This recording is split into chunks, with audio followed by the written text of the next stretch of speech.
He's not the only one that has failed to disclose certain things over time. That is for sure.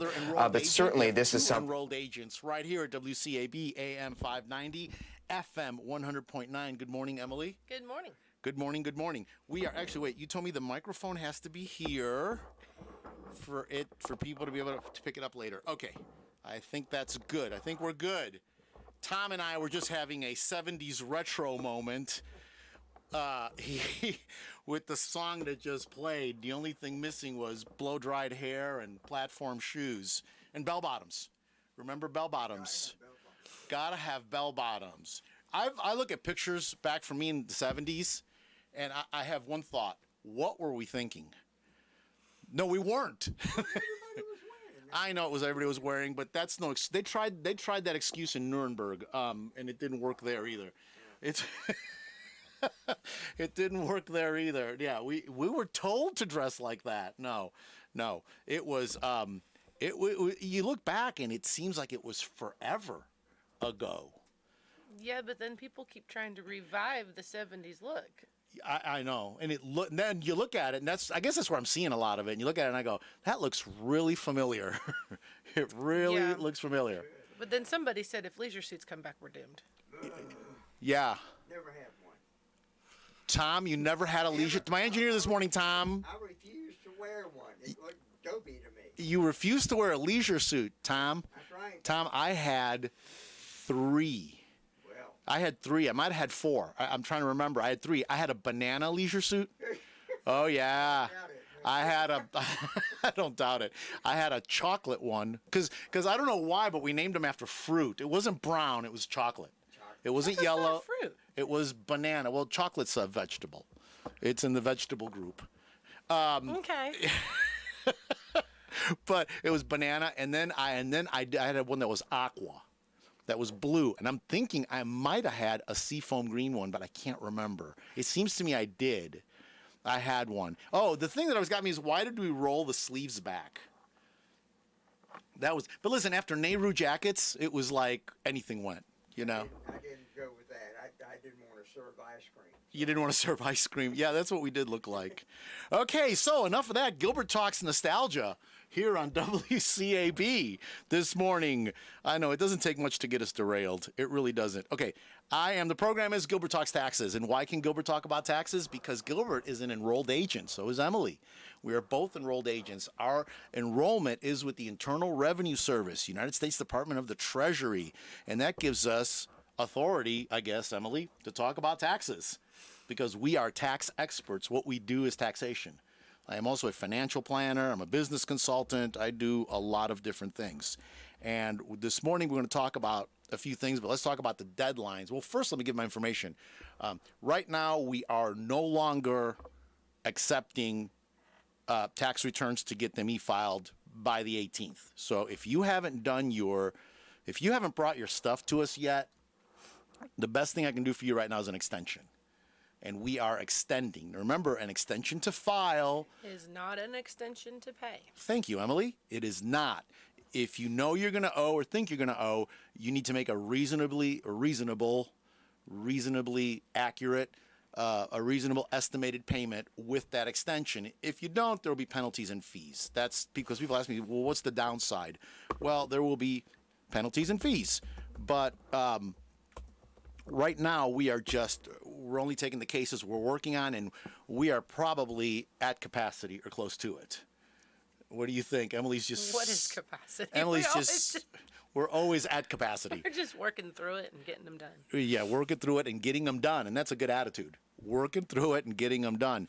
But if you haven't... Well, we've reached out to I think we've reached out to all our people and made some kind of contact with everybody, and we're pretty much extending, if you haven't dropped off, with a few rare exceptions, people that made appointments a while ago that are coming in the next few days. But if you haven't dropped off, we are extending. Now, that deadline is April 18th this year because the 15th falls on a Saturday. Actually, it's next Saturday is the 15th of April, the deadline. And since it's on a Saturday and the IRS is closed on a Saturday, it rolls over to the next business day, which in this case is Tuesday. Tuesday the 18th, because Monday is Emancipation Day in Washington, D.C. Now, the thing I couldn't figure out, is the entire federal government shut down or just the federal government in D.C.? I think it's a DC holiday. It's a D.C. holiday, which is where the IRS is headquartered. I think that's what I remember from looking it up. Well, that's what I seem to remember because last year I was doing a tax issue resolution and I had it to call, and I called, and an agent answered. And I said, oh, I wasn't sure if you guys were open today or not. She says, no, I'm in Kansas. We're open. So that seems to me, but that was a special unit, so I don't know if that's across the board or just to Kansas. Anyway, whatever. They're closed Monday the 18th, so the filing deadline... Sorry, thank you. Monday the 17th.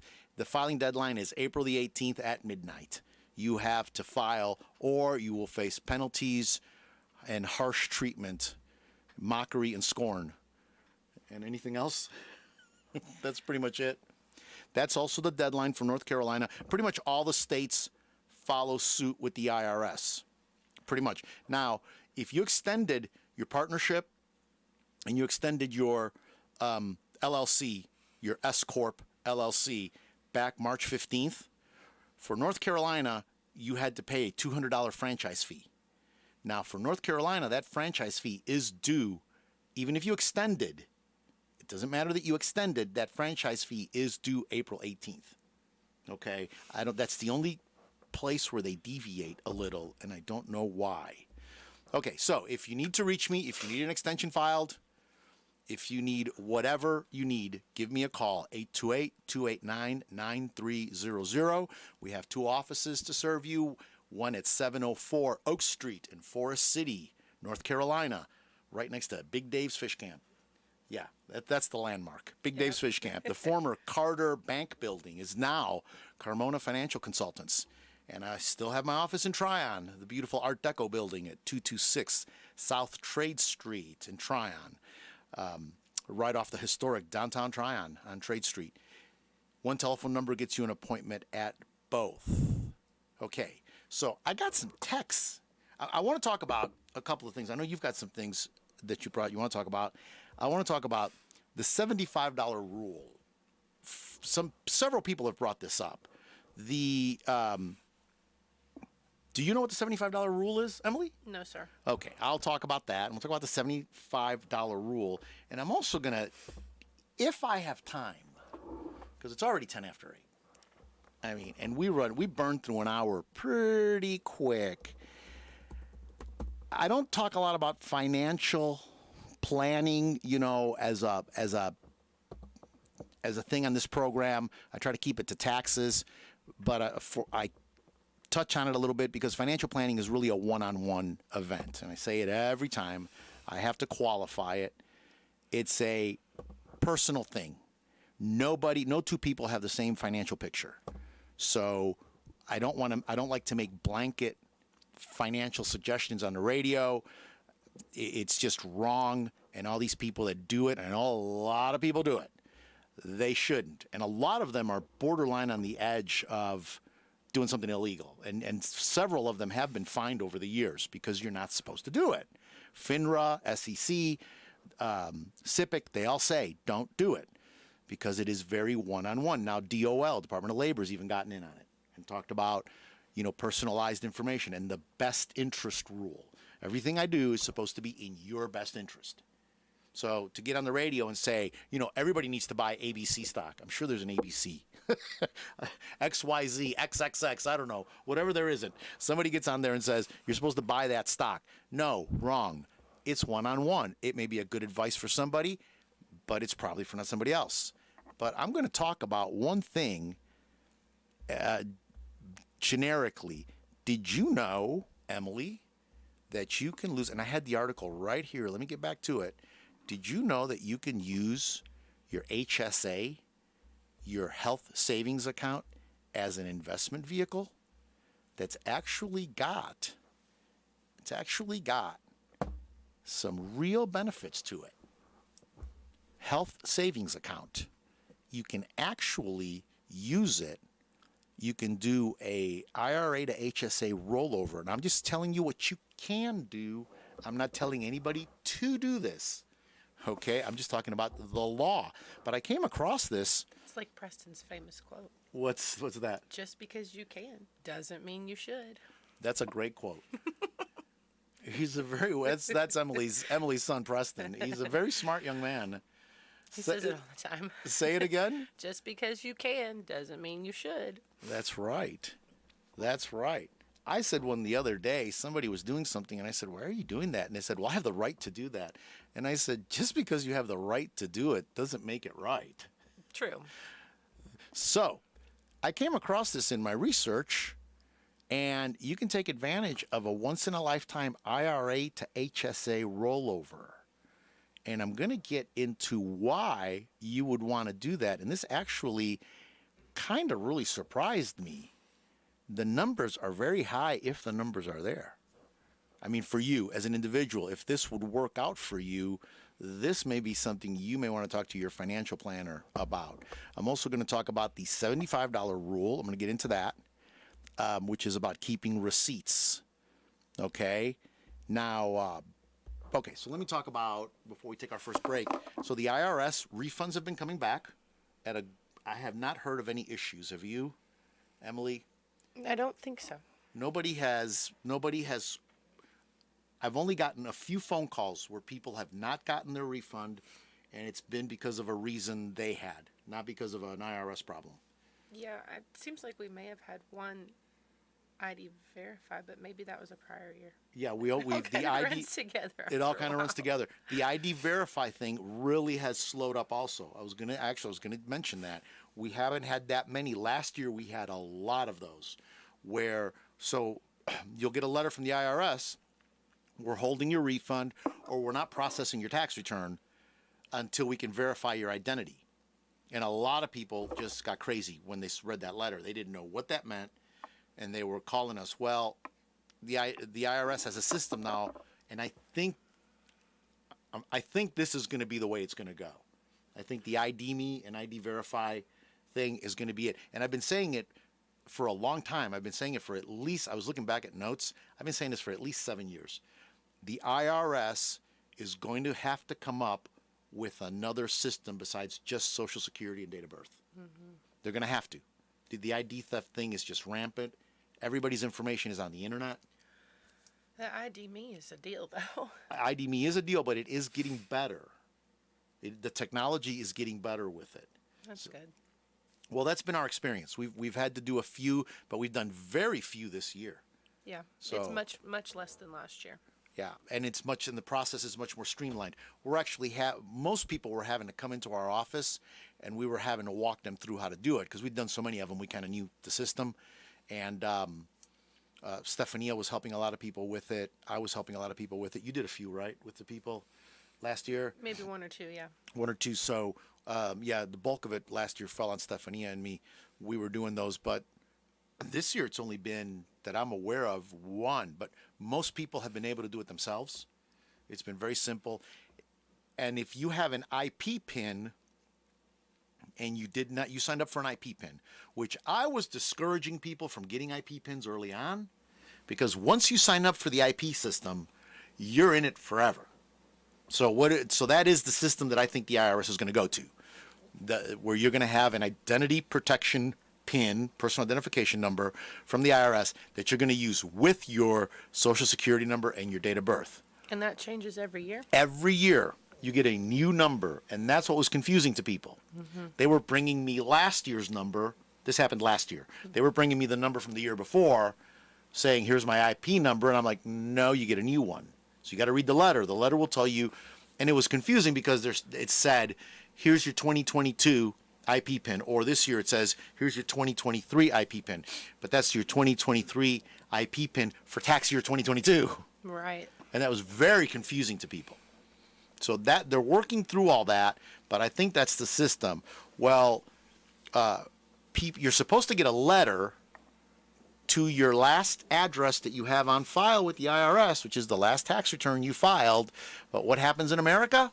People move, and people move a lot. I think the transition rate's like 20% or something, where people are move from one address to another. 25%. It's huge. You wouldn't think that we're that. You think people are more stable within that? No, it's pretty big. So, and it is a no forward letter. So when the IRS mails that IP pin, it's not forwardable. So you do a change of address at the post office. That letter, just like checks, the IRS mails you a check, they will not forward it. They're not supposed to forward it. Let me say it that way. Yeah, exactly. It gets returned. So the IP pin has been the only other problem. But other than that, tax refunds have been coming. North Carolina's been releasing refunds. They were a little late on the draw there, but they're doing it. So really, it has been a pretty boring, non-eventful tax year compared to the last 3 years. Yeah. Yeah. The last 3 years were a little out of proportion, wouldn't you say? Yeah, they were definitely outliers in the 20-something years I've been doing this. Let's go ahead and take our first break. This is Gilbert Talks Taxes, WCAB, AM 590, FM 100.9. I want to tell you about another great local business, Forest City Concrete and Grading. Call Sean at 828-447-5949. Sean is a licensed general contractor. He can do your job from site development to completion. That's Forest City Concrete and Grading. Call Sean at 828-447-5949 and tell him Gilbert Talks Taxes sent you. A good sign is good business. Make your business stand out with a professional sign from Dia Signs and Graphics. Successful companies all over the United States trust the team at Dia Signs and Graphics. With 25 years of professional experience, we have the ability to present your company's image in the best light. Not only display signs, but Dia Signs and Graphics can print banners of all sizes. If you need magnetic signs or window and vehicle graphics, call on Dia Signs and Graphics today. We offer a full line of sign products for any event. 3D, sandblasted, storefront, and monument signs are just a part of a complete selection of quality signage. Professional signs and banners to fit any budget. Let your business stand out. Call Dia Signs and Graphics today at 286-4900 or stop by the sign shop located on Main Street in downtown Spindale. And check our website for more suggestions at diasignsandgraphics.com. And D&S Signs has moved. They're now at 1621 Porsford Road in Rutherford. That address again, 1621 Porsford Road. We are back. Gilbert Talks Taxes. Gilbert talks about a lot of things right here, WCAB, AM 590, FM 100.9. Good morning, everyone. And those of you live streaming, I didn't welcome everybody. Emily, you're a little out of frame there, but that's okay. You're good. You're good. You're okay. You're good. Yeah, there you are. There you are. Those of you live streaming, www.wcab59.com. Thank you. And then it gets picked up later on the internet and all kinds of people watch it. I actually got an email yesterday from a person. Now they said they've already had their tax return done this year, but they want me to go ahead and review it. They've already done it, but they want after tax season. This was an email I got. Internet.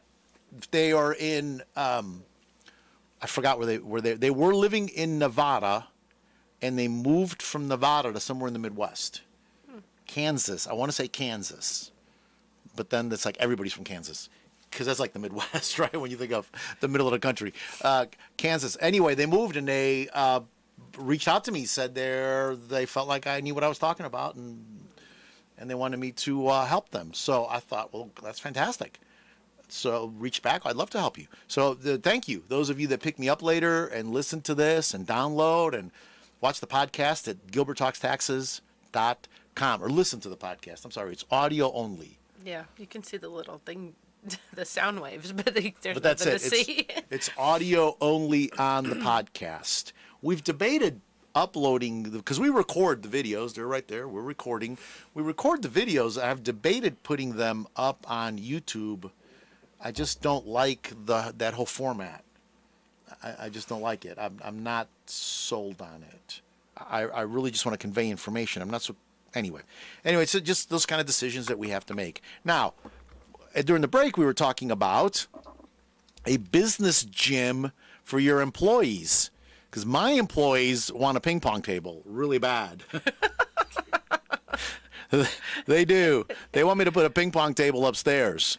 So I was researching a little bit here about business gym for your employees. You can actually do it.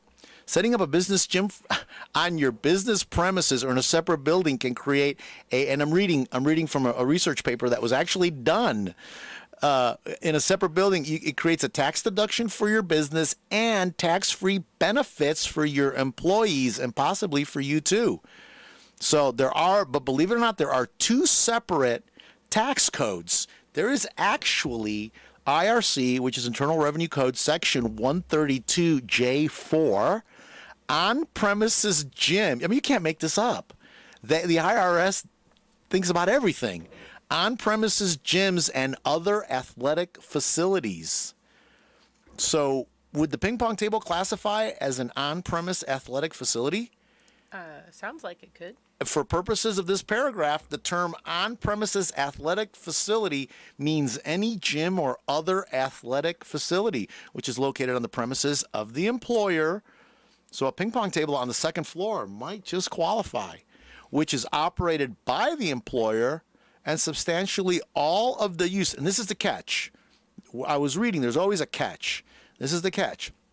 Substantially all the use of which is by employees of the employer, their spouses, and their dependent children. Now that could be interesting. That could be very interesting. That means Preston can come and play ping pong. There. He would too. He would. I know he would. So that's pretty clear. But now, but this is where you get into this is where the research report was the warning. You get into all this other stuff. There's IRC section 274, recreational expenses for employees. So you just got to be careful. For purposes of this paragraph, an individual owning less than 10% interest in the taxpayer's trade or business. So it's got to be owned by the person who's the majority owner of a business. And if the stock is so diluted that no one person owns more than 10%, and I'm paraphrasing a lot here, you could run into trouble. But for most small businesses, this would fly. So there's a conflict there, and that's really a huge difference between a gym for all employees or primarily for the rank and file, perhaps even select employees, or primarily for the rank and file. So the bottom line is this, is if you actually want to create a recreational facility, that's a hard one for a Cuban to say, a recreational facility, it must be primarily for the benefit of the employees of the taxpayer other than the employees who are officers, shareholders, or owners 10% or greater. And that's really minor. That's a simple workaround. That really is. And I don't see where it limits gym. So, I mean, gymnasium is actually a big phrase. So does that include, I mean, really, let's think bigger than a ping pong table here. You can't put a swimming pool up there. We can't upstairs, but did you read, Emily? You're usually the one that focuses on the details. I mean, you're the one that reads tax code. Scrolling too fast. Sorry, you're the one that reads tax code and brings me page 59, paragraph 4, and catches. She does. I tell people, I said, Emily reads the tax code, the entire tax code. She doesn't just read she doesn't read till she gets to the part where it's what she wants to hear. She reads the whole thing and says, oh, but what about this? Okay, which is good because that's what you're supposed to do. It said on your premises or in a separate building. Oh, okay. Okay, so let's think big. Let's think swimming pool. Let's think, I mean, it's pretty unlimited. So what's the difference between that and just buying them a membership in a commercial like membership gym? What happens is that is a taxable employee benefit, believe it or not. So technically the employee would have to pay, and it really gets into a bunch of paperwork for just a little something you're trying to do for your employees. You know, it gets into a bunch of paperwork just because you want to buy them a health club membership.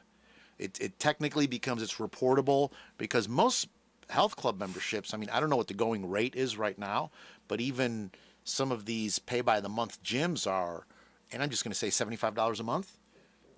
I mean, even at $50 a month, you're talking about $600 a year, which is a fringe benefit that can be taxable to them as a bonus. So it really gets into a whole thing. But so a lot of people are saying, well, can I not just take a piece of the warehouse and put some walls up and get some gym equipment in there? Well, yeah, you can do that. That's not a problem. But if you want to do something a little bit fancier, you could actually set up a whole space and spend some money. And it is a business deduction for you to do that. And it is not a fringe benefit taxable to the employee. So, but how much does a ping pong table go for these days? I haven't looked recently. Yeah, it can't be that expensive. Just setting one up on the second floor is probably going to be the cheapest thing for me to do right about now, for everybody to have a place to go. And now with these wireless, what is it that y'all are wearing? AirPods. Is that what they're called? AirPods. Some of the younger folks are the younger folks wear their AirPods. Well, you don't know if they're on the phone or not. Yeah, because you can't see them. You can't see them. They've all got these AirPods on, and they're all talking, and so you walk up to them, and you're like, "Are you on the phone?" That's why they have you seen the thing now? And this is all a business deduction if you buy these. I mean, these AirPods are a business deduction now because they're using them for work. They now have. It's a stand, and it's a little red light, little LED. We need those. We need those. I saw them, and I said, we need those, so you know when people are on the phone. So when you know when they're on the phone, because you can't tell if they're on the phone or not. Because now everything is through the computer. Everything's VoIP. Everything's through the computer. Nobody. And I noticed the other day, we don't even hear the phones ring anymore. There's no ringing. No ringing. You would think, boy, this place this place is dead. It rang, and somebody goes, "How did they do that?" Well, because that's our internal line from Tryon. If you call Tryon or Tryon calls us, the phone will ring. But other than that, everything is done through VoIP through the computers. So I looked. I said, how many? What is the phone's not ringing? Was there a problem? And I looked, and we'd had like 200 phone calls. So yeah, we get the calls. I can't imagine. You think back and you go, what was it like? It was really noisy. We kept getting interrupted a lot. Okay, let's go ahead and take our next break. So yes, business deduction of a gym for your employees. You can do it. It's deductible. You can set it up on premises, but you can't, to get the full deduction for it, you can't just say it's for me, for the owners. It's just a perk. If you want to offer it to everybody, and that includes employees, their spouses, and their dependent children. So it has to be a truly, open to everybody. Otherwise, all that cost is actually a taxable fringe benefit to the employees. Now, I actually had somebody come the other day, last thing before we take the break. They said to me, that thing you said on the radio a couple of years ago about a swimming pool being a tax deduction. This person caught that, and they've actually been trying to get this. I said, can a swimming pool be a tax deduction? I said, well, not the tax deduction for your, because I'm thinking this. Oh, I remember this one. I said, but you don't have a, because immediately I thought business. Mm-hmm. And I said, wait a minute, you don't have a business. And they said, no, medical. And I said, yeah, if you can get a note from your doctor. He goes, I have one.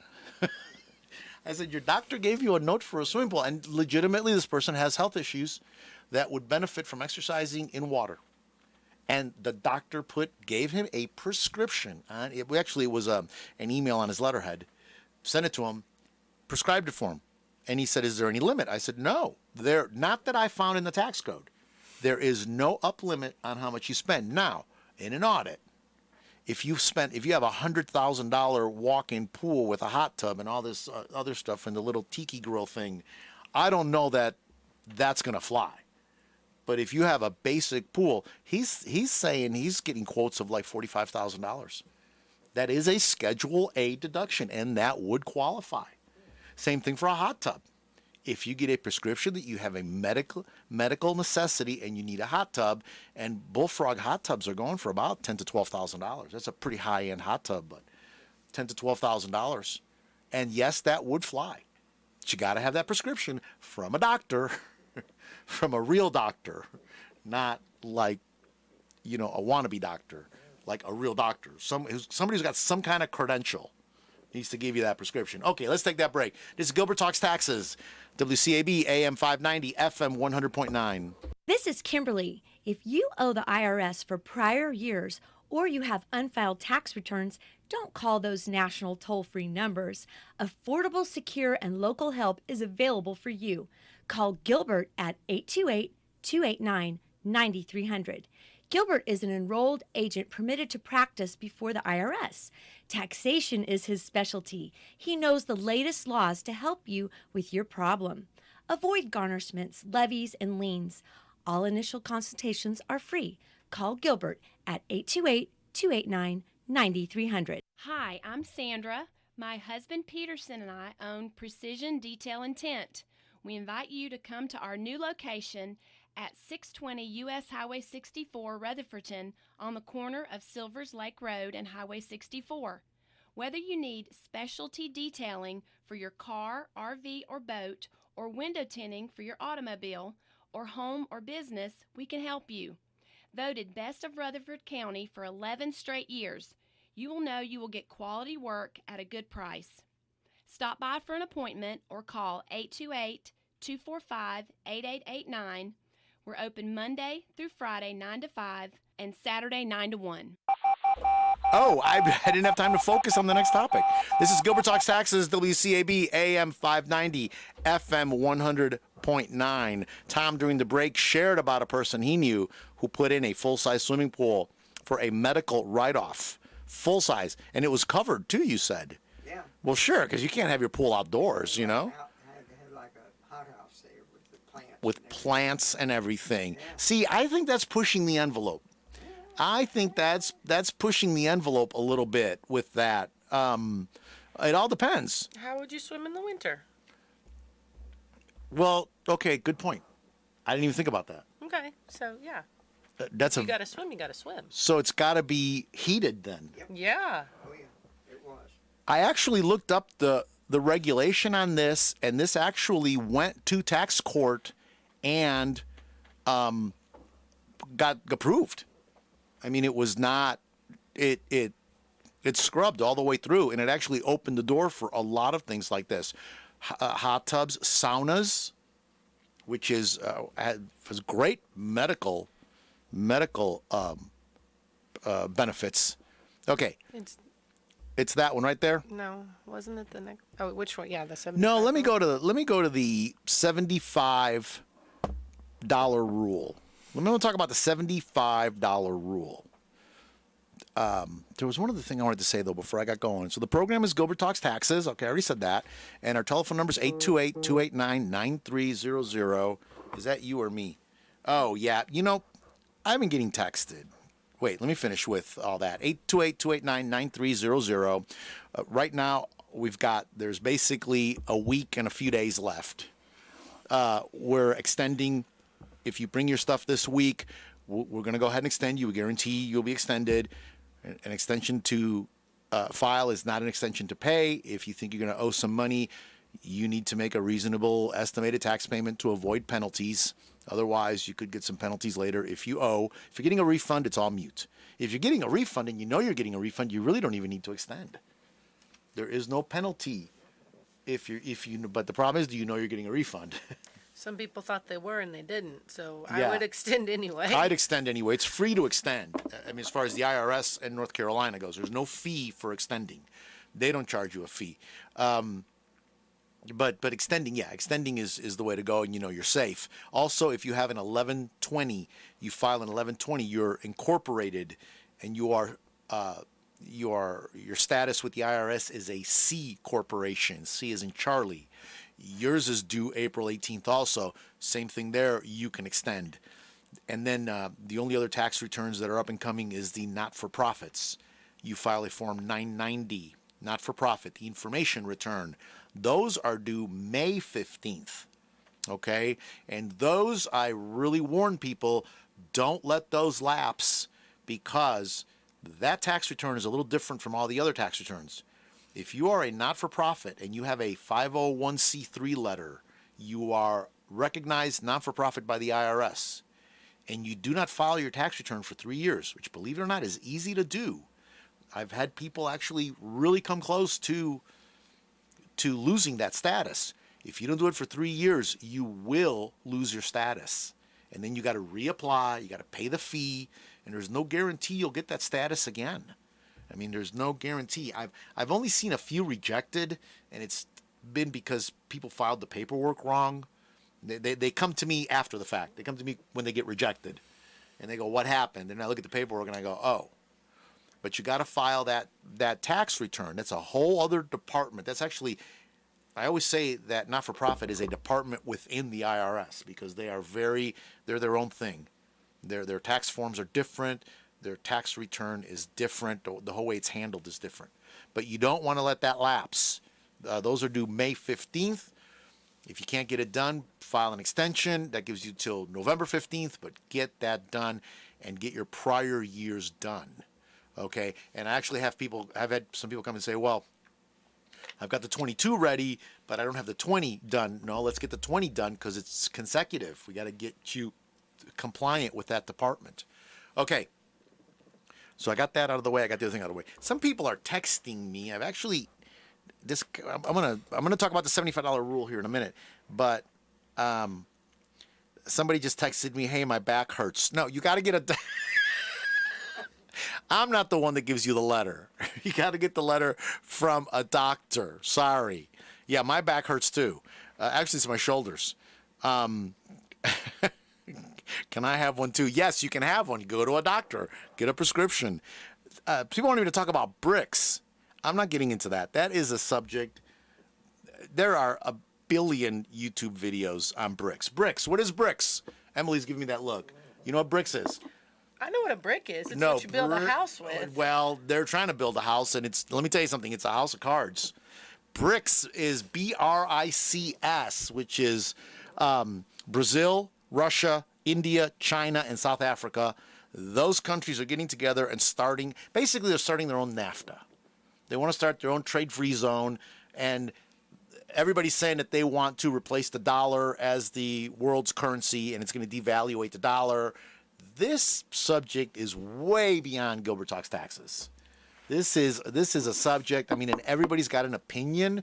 Nobody knows what is going to happen.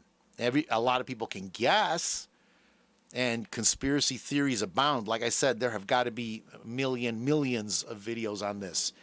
I'm just going to say this. I know what the Bible says, and when you read Revelations and you read about the end times and what happens and what's going to happen and what it says is going to happen, all these countries are going to turn on themselves. That's all I know. And if there were ever 5 countries that have nothing in common except their hatred of America, it is Brazil, Russia, India, China, and South Africa. They hate each other. China hates Russia. India pretty much hates everybody. India, really? Well, they're all about India. It's India and South Africa. India and South Africa, yeah. India is all about India. It's not Iran and Saudi Arabia. Not what I understand. So is it now Iran and Saudi Arabia? I don't know. I didn't know what BRICS was. Well, so I'm getting an education. We were going with India was going to join them in a free trade zone. Maybe they were. I wouldn't doubt that it is Iran. Iran and Saudi Arabia. I just saw something that Iran and Saudi Arabia had hooked up whatever they were doing. I don't know that it has anything to do with BRICS, but. So, and it could be that they're joining because that was just announced. No, the BRICS is the collection. They're calling it the BRICS Collective. It's Brazil, Russia, India, China, and South Africa. Now, Iran and Saudi Arabia did just announce that they were getting together, but that was more they're helping each other with oil and money and all kinds of stuff. They're trying to control. They're trying to. Those of you, as Tom and I were just remembering the 70s, let's remember something else about the 70s. Remember the oil embargo? Oh, yeah. That was, Tom goes, oh, yeah. Oh, yeah. Yeah, gasoline went from, I remember at 49 cents a gallon to 80 cents a gallon, and then it hit $1, and everybody panicked. And we had oil, but $1 was a lot of money back then. There were people making 50 cents an hour. Yeah. And that was not bad. Waiters and waitresses were making 49 cents an hour plus tips.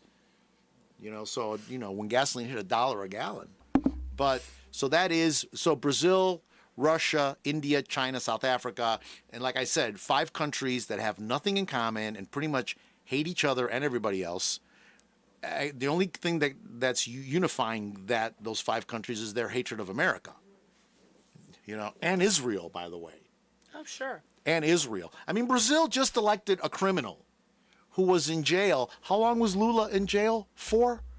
Lula was in jail for, I think, 7 years.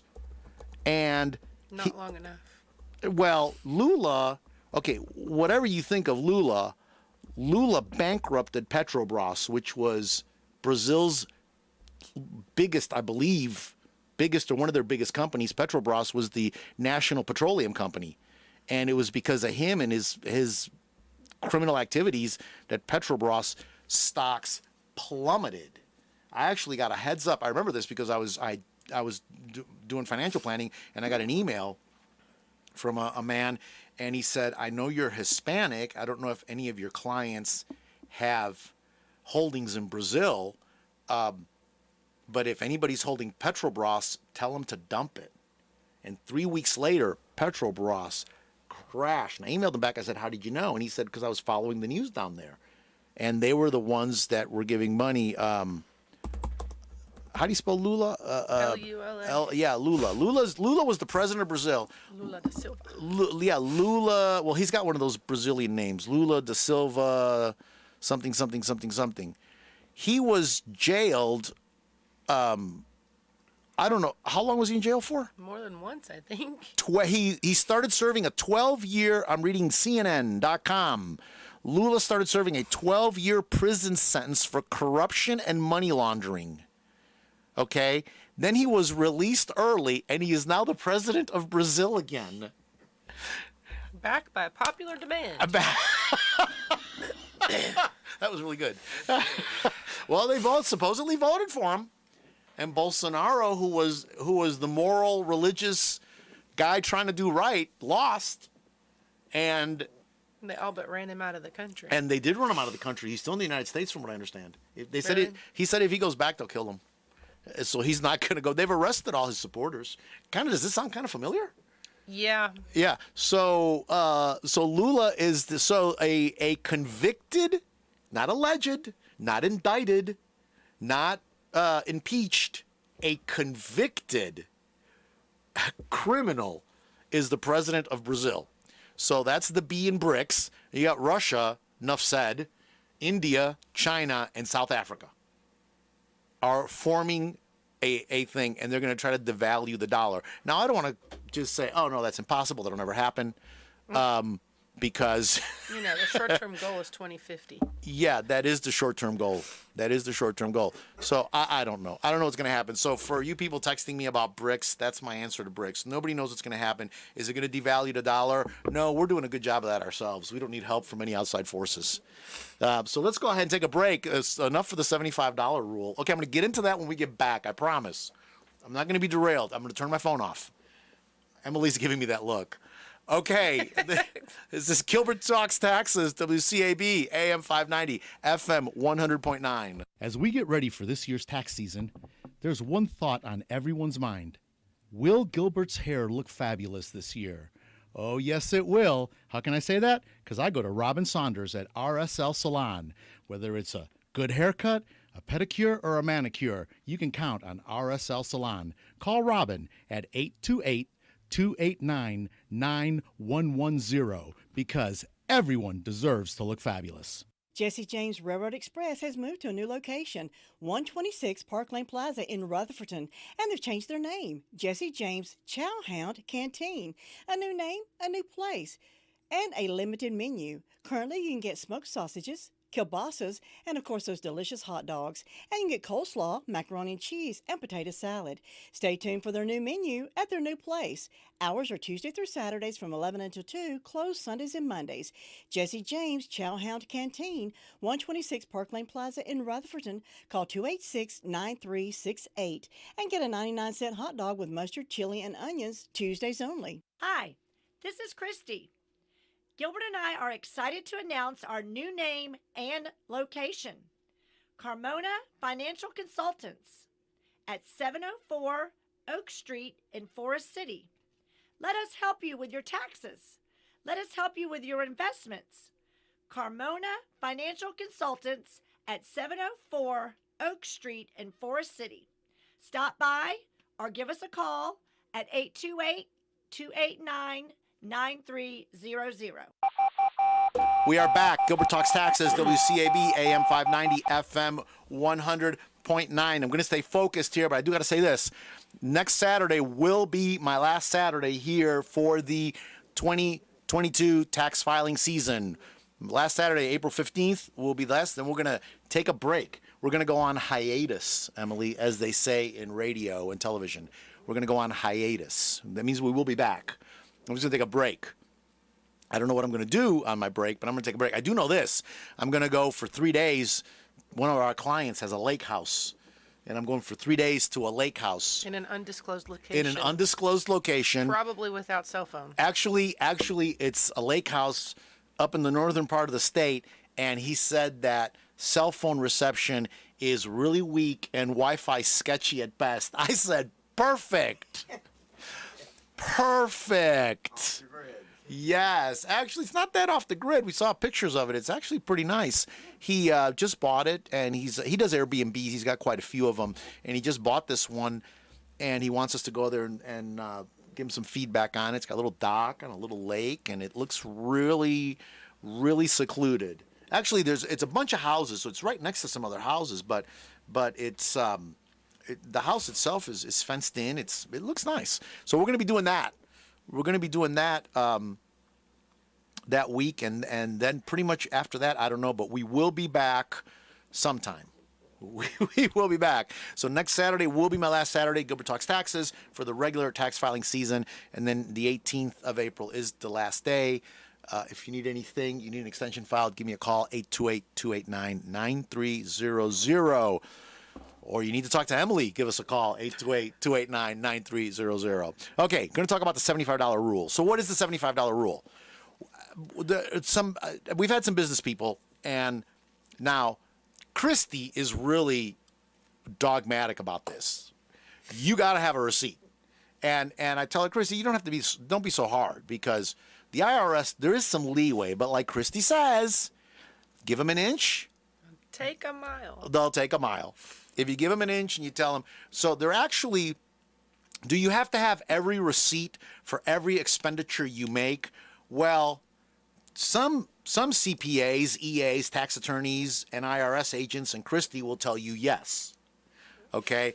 But the truth of the matter is, no, there was a ruling a couple of years ago, because there was some things that actually made its way up to tax court. And a couple of years ago, actually, it's been more than a couple of years. It's been a while ago, where a tax court judge said it's really unreasonable to expect the taxpayer to have every receipt.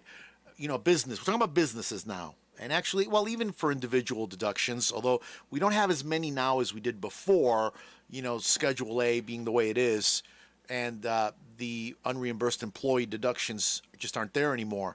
But the judge said it's unreasonable to expect the taxpayer to have every receipt.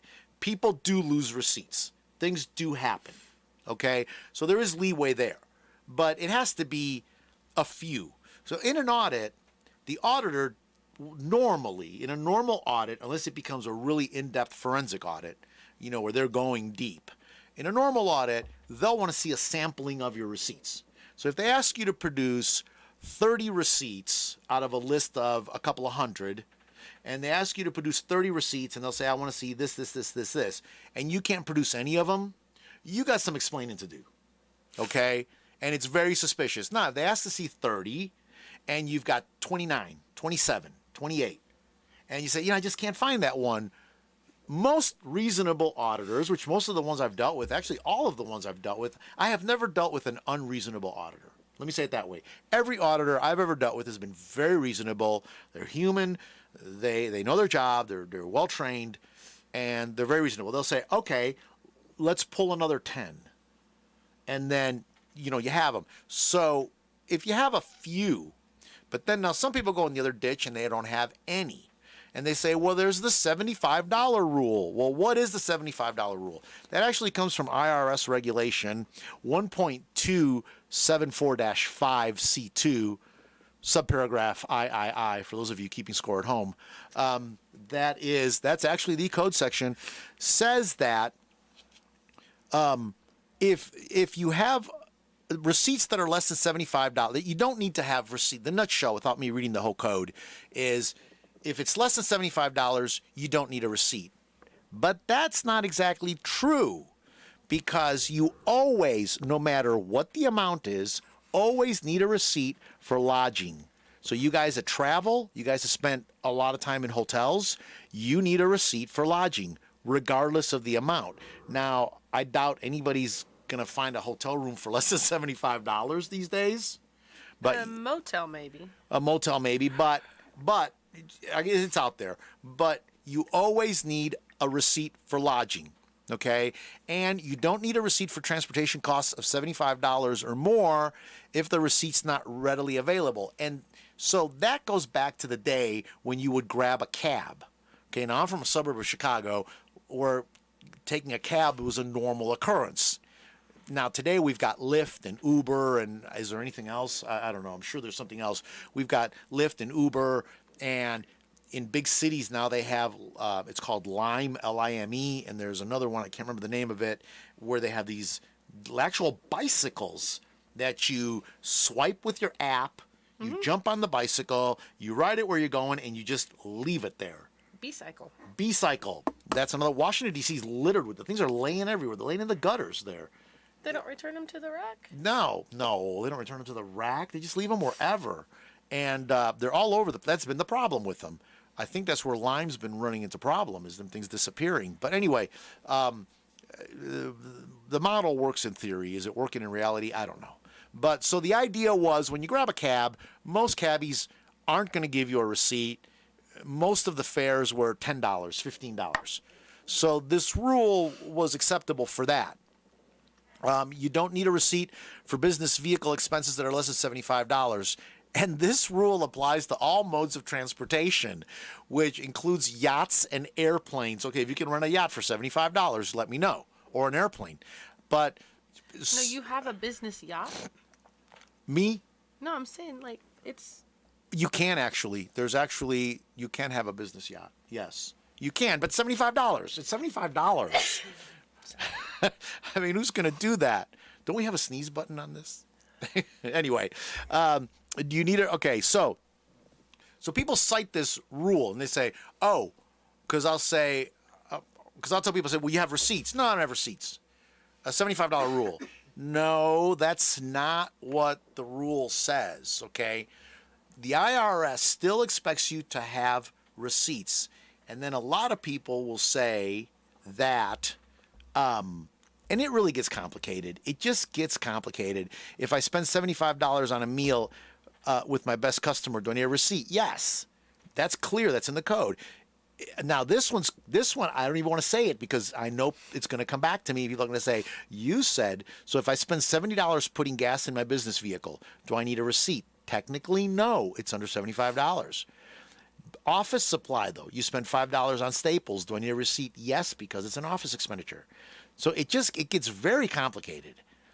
I tell people, don't even go there. Just save all your receipts.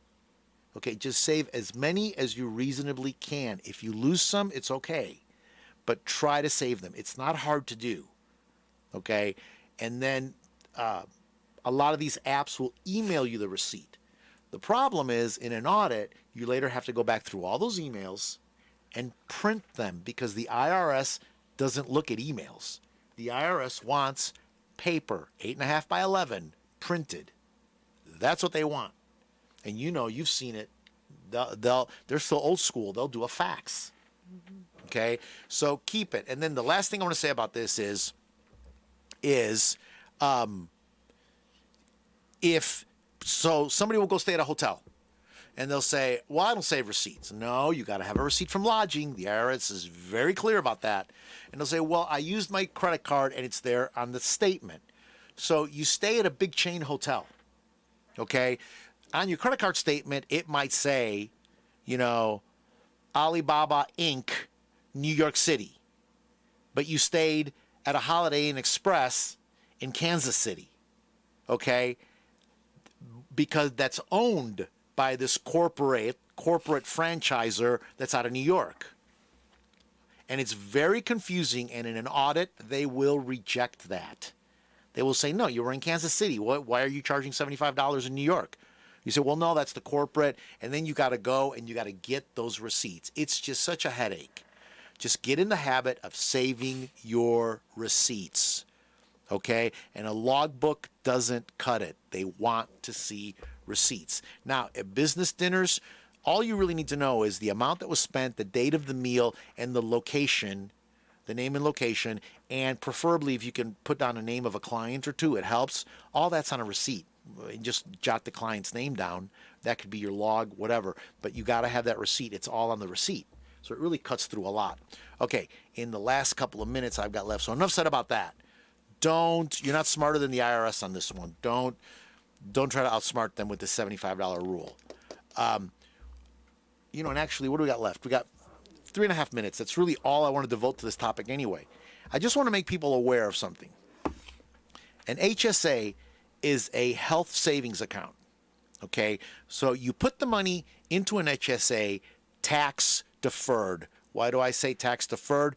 Because if you ever take the money out for anything but health issues, you will pay the tax on it.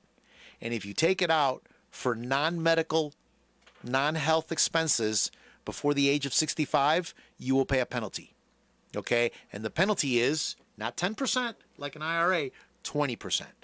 So those are the two warnings, okay? But if you're going to use it for medical expenses, or a more general term would be for health-related expenses, because medical expenses, it's a pretty broad number there. Actually, some over-the-counter meds qualify. So do over-the-counter devices. Over-the-counter sundry items qualify for personal use. Think bandages, Band-Aids, things like that. Qualify. Devices. From your retirement? From your HSA. HSA. From your HSA.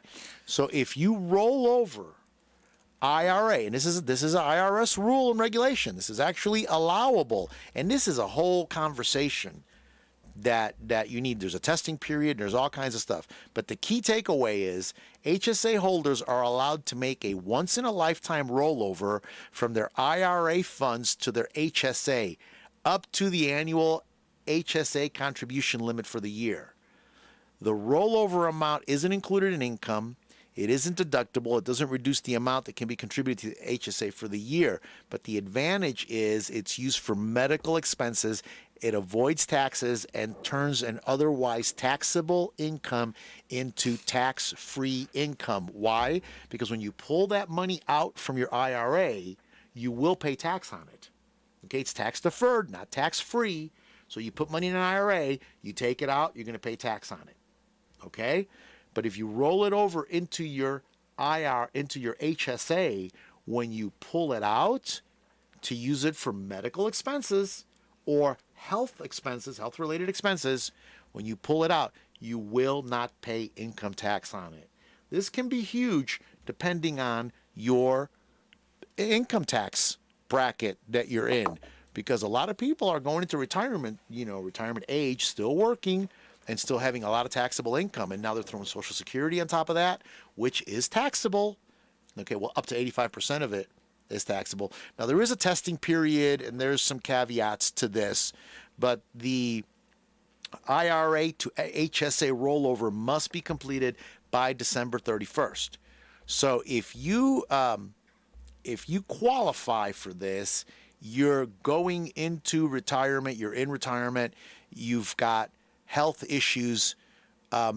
There is for 2023, the maximum rollover amount is $3,850 for an individual, $7,550 for family coverage. So that is actually, this can actually be pretty good for some people. Okay.